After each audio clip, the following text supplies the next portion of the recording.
178 previous था और इस बार 120 करोड़ रुपए इस बार का है। और जहां तक टीजे एमरिस का है 783.90 पिछले साल था और इस बार 951.38 करोड़ इस बार का है। और जहाँ तक हज कमेटी का था, पिछली बार 2 करोड़ रुपये था और इस बार हमने 6 करोड़ रुपये किया है हज कमेटी के लिए। और ये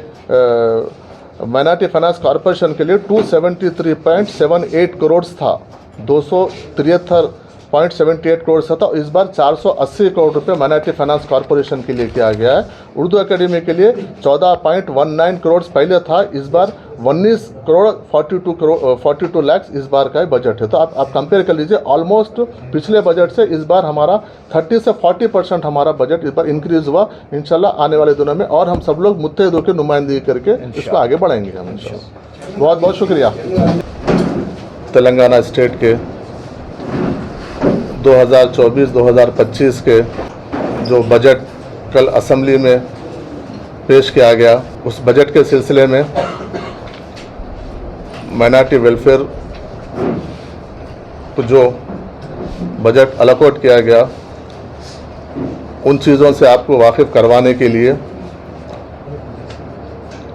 एक प्रेस कॉन्फ्रेंस आज यहाँ पर मुनक़िद किया गया, जिसमें मेरे साथ टेमरिस के वाइस चेयरमैन एंड प्रेसिडेंट जनाब फ़हीम कुरैशी साहब, माइनॉरिटी फाइनेंस कॉरपोरेशन के चेयरमैन जनाब उबैदुल्लाह कोतवाल साहब, उर्दू एकेडमी के चेयरमैन जनाब ताहिर बिन हमदान साहब, हज कमेटी के चेयरमैन जनाब अफजल बियाबानी खुसरो भाई साहब और हमारे ऑफिशल्स यहाँ पर मौजूद हैं। सबसे पहले, क्योंकि हम आज सब लोग मिलकर एक जॉइंटली प्रेस कॉन्फ्रेंस करने का जो हमारा मकसद है कि हम सब की एक फैमिली है,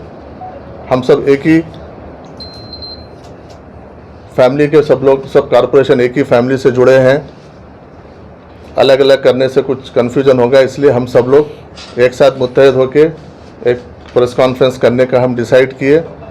इसका इनिशिएट करने के बाद सब लोग, चेयरमैन ने इसको राज़ी होने का भी काम किया। अब सब लोग यहाँ पर हम मौजूद हैं। सबसे पहले रियासती हुकूमत और इस हुकूमत के सरबराह वज़ीर आला जनाब रेवंत रेड्डी साहब और इस हुकूमत के वज़ीर फाइनेंस नायब वज़ीर आला जनाब भट्टी विक्रमार्का साहब को हम तमाम लोगों की जानिब से बहुत बहुत हम मुबारकबाद और शुक्रिया अदा करते हैं, क्योंकि फिर एक बार हमारे चीफ मिनिस्टर साहब ने माइनॉरिटी दोस्त हुकूमत, माइनॉरिटी दोस्त होने का एक वाज़ेह सबूत हमारे सामने रखा। जो बजट एलोकेशन हुआ है 3003, जो इस साल का जो बजट एलोकेट हुआ है, ये अब तक का तारीख का सबसे ज़्यादा बजट अक़लियतों को इस बार दिया गया। पिछली बार 2200 करोड़ रुपए बजट अक़लियतों के लिए अलोकेट करने के बाद, लेकिन सिर्फ जो स्पेंड हुआ है वो 1755 करोड़ रुपए हुआ है, जिसमें से कांग्रेस हुकूमत आने के बाद जनवरी के बाद से 600 करोड़ रुपए तो सिर्फ कांग्रेस हुकूमत ने खर्च की उसके ऊपर। मतलब कि पूरा 1100 करोड़ रुपए 9 महीने में वो लोग खर्च किए हैं, बाकी के सिर्फ 4 महीने में हम 600 करोड़ रुपए कांग्रेस हुकूमत ने की है। अब तक का जो तेलंगाना स्टेट का जो बजट था पिछले 10 साल में 2019 में 1300 से शुरू होकर 2200 पे आकर वो पिछले बजट में रुक गए थे। लेकिन ये रियासती हुकूमत रेवंत रेड्डी साहब की क़यादत में एक सबूत दिए हैं और एक बड़ा कारनामा है कि 3003 करोड़ रुपए एक साथ पिछले बजट से कंपेयर करते हुए 800 करोड़ रुपए इमीडिएट जो बढ़ा के जो कारनामा किए हैं, वाहिद ये हम उनको बहुत हम हमारी तरफ से, हमारी पार्टी की तरफ से, हम तमाम चेयरमैन साहबान की तरफ से और पूरे रियासत के अक़लियतों की तरफ से उनका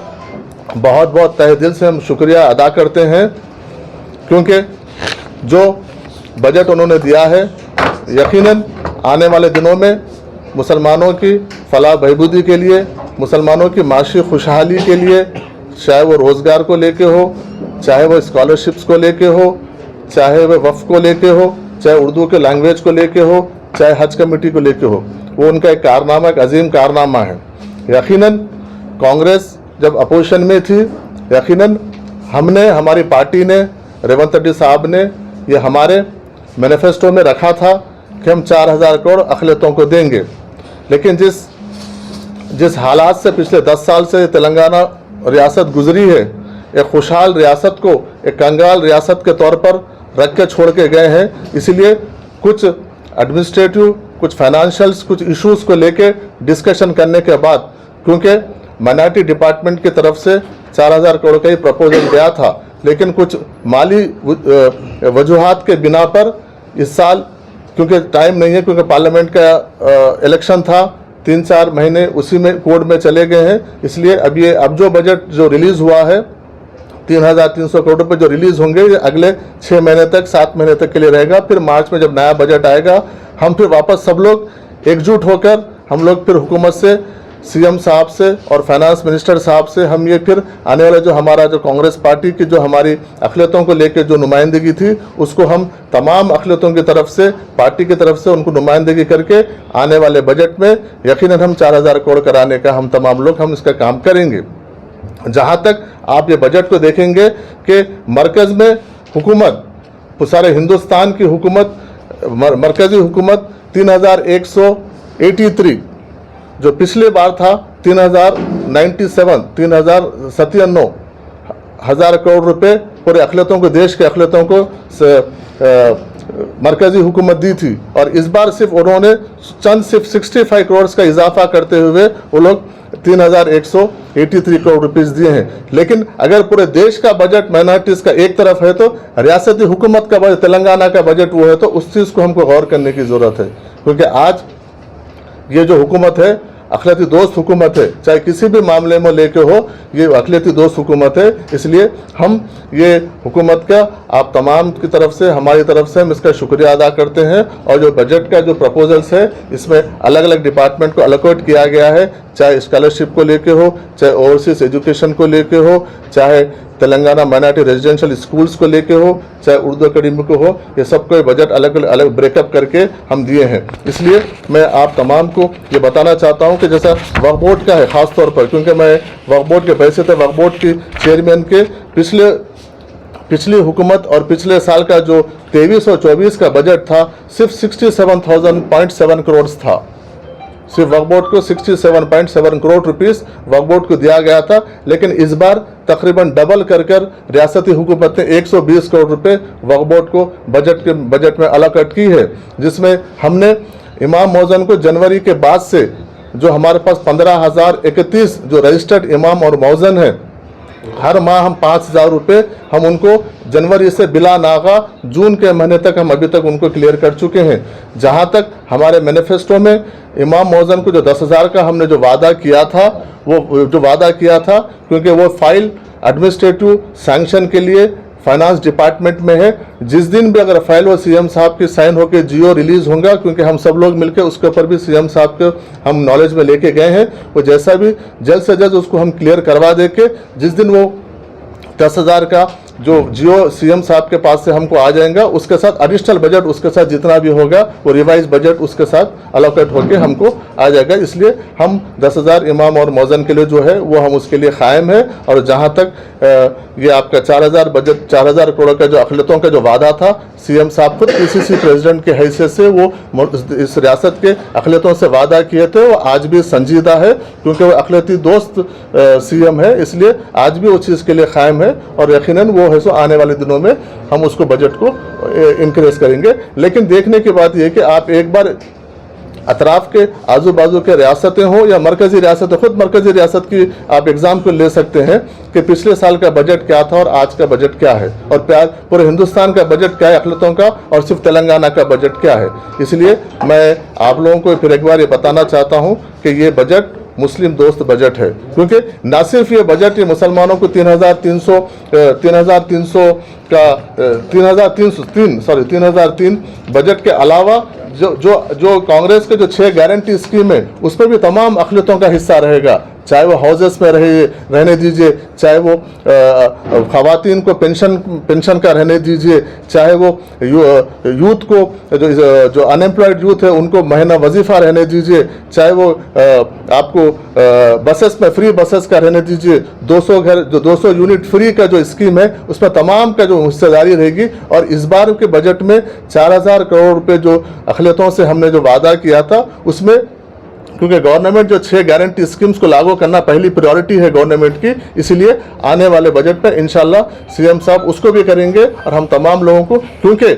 जो अक़लियतें इलेक्शन में जो वादा अक़लियतों से वादा किए थे सीएम साहब और ऐसे हमारे फाइनेंस मिनिस्टर साहब, वो लोग जो वादा किए थे उस टाइम पे हम लोग एक चेहरा पार्टी का हम चेहरा बन के लोगों में लेके गए थे। और हमारी जिम्मेदारी है कि ये हम हुकूमत से नुमाइंदगी करके जो भी हमारे इलेक्शंस के हमारे वादे हैं, चाहे माइनॉरिटी डिक्लेरेशन को लेके हो या 6 गारंटीज को लेके हो या अक़लियती बजट को लेके हो, हम सब की जिम्मेदारी है हम ये हुकूमत से नुमाइंदगी करेंगे। और हुकूमत का जो हम लोगों ने इलेक्शन में जो वादा किया है तो वो यकीनन उसको हम पूरा कराने की हम सब लोग उसकी जिम्मेदारी लेते हैं। इसी तरह के तमाम अपडेट्स, प्रोग्राम्स और एंटरटेनमेंट और दीगर तमाम मालूमात के लिए हमारे इस चैनल Z Now TV को YouTube पर सब्सक्राइब करें, फेसबुक, इंस्टा पर फॉलो जरूर करें। याद रखिए Z Now TV यही सच है।